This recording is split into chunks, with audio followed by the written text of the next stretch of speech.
These are two of our fourth grade teachers, Mrs. Hunter and Mrs. Lawrence. They're going to share with you some uses for the iPad. One of them that I know Stephanie has used a lot, that we use in small groups. Small groups Or and tutorials partners, and partners. tutorials. It's called Fourth Grade Star Math by Education Galaxy. But it has all the skills. It has problem solving for each one. And you pick a kid. So you load your classrooms in there? Well, no, you don't have to. They can put their name in, but then it's multiple choice. It's I star thought this one- formatted. It is star formatted, sort of like star questions. But they can go through and discuss. I had them work in partners, and they discussed their answers. They did their work on a whiteboard or on a desk with a dry erase marker. Mm-hmm.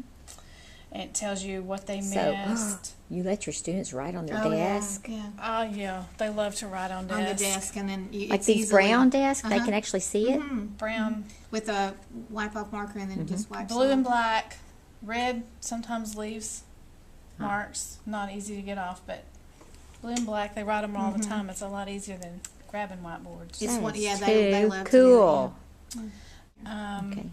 Another good one was called Math Word Problems. And you can do mixed practice or all of the, individual. Now, is that the one they can write? That's on? what I'm thinking. This is the one that they can write on. Yes. Yes. It gives you workspace. Awesome. Um, And see what can they could click and do. drag. They could actually, once they got the problem worked, Then they could explain actually it out loud. they could actually take a picture of it by holding down the home button and the other button, and it would take a picture and leave it to your camera roll, and so they could leave you a documented copy of what they Yes, of actually What did. they've done. Yes. That's Let's see. Two others that were good for mixed practice were, there's one called iTeach, and it's by grade levels. And it also has all the different areas. And then Brenda, you were saying as far as Classroom management, some of the things that I use it for myself is a class timer. There are all kinds of timer apps that you can get, and they are free. There are some very free, the ones that are free, that I use frequently, and you can hook it up to your projector and your whiteboard and use they it. can Or actually see I it. let kids use it in a small group or with a partner whenever they're doing things like math facts or having to or take just- turns or something. Mhm. They know And- how to go in and set it. Right, and- yeah, they can set their own the timer themselves, so they've used that. I'm trying to think of other classroom management tools. Mine have used Poplet, the where is it? The app Poplet to create Flashcards. flashcards and hook problems. They'll explain problems, videos. They'll video themselves explaining it, and you can hook that to Poplet. So do they use the iPad to video Yes. themselves, and then wow, Yes. okay. Um, So it's like student teaching student. yes, and they like to video themselves. Yes. And don't you post it on their blogs as well, so their parents can see Yes, we'll them put 'em- working and put explaining everything on the blog. on- Okay, so here's a question. How do you manage, as far as teacher expectation goes, when they're using the iPad on their own? How do you keep them on task? How do you keep them from, going into apps that are yours or places that they shouldn't be? And like you said, they like to video themselves. So how do you keep them from just selfieing all the time?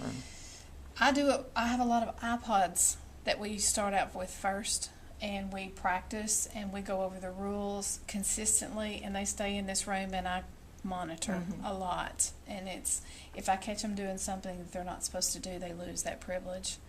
And then when it gets down to me doing a project with them where they have to record themselves, usually they'll leave the room to do that, but I have to have a full level of trust before they do that, and they can go anywhere in the building close if possible.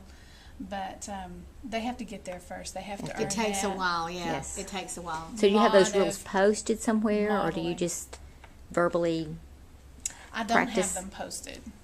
We just practice verbally, and I tell them that I can look on an iPod or an iPad And see the history. where they've been. So- The key to it, though, is the work prior to letting them become independent. You've got to spend Building a lot into of time Right. Setting the Teaching those expectation and expectations monitoring and- the expectation. All right. and a large group and then in small group, and then you monitor. Well, I appreciate so much your input. Good luck. Thank you.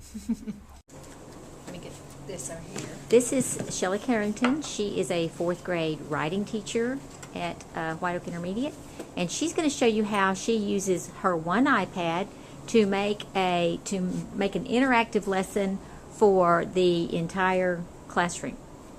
All right, this is Education Galaxy app for 4th grade language arts. What I do with the kids is we put up the question, and this is our game that we call Zonk. And the children will divide up into 2 teams. We then give a question. The first person on the team will read the question, and they will have so many seconds, and you can use a timer from your iTouches or your phone, or you can watch your clock or use a sand timer. And the student will answer the question. If the student gets the question correct, they get to come up, and we have what we call our Zonk bucket. And our Zonk bucket is just little simple smiley face cutouts, and on the back of each smiley face cutout is a number from 0 probably up to 20. There are numbers that are like double the points or multiply. And the whole purpose of Zonk is they are trying not to draw out the 0 because they lose all their points. So let's say the student on Team A, we usually come up and have Zonk written on the board. And we'll have our 2 teams. Let's say Team 1 and Team 2. Team 1 answered the question correctly, so the student gets to come up and draw for a number. The student draws, in this case it was an 11, so they put their 11 points up.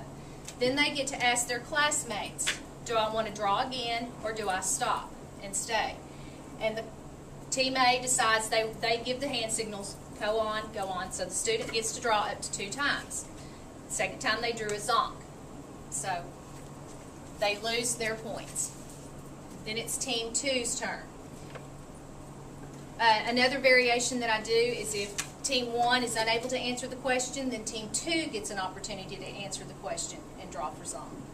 And so basically you can play this game with any app on your iPad that has questions. Exactly. So it could be math, it could be writing, it could be social studies, it could be anything. Exactly. All right, thank you Okay, very thank much. you.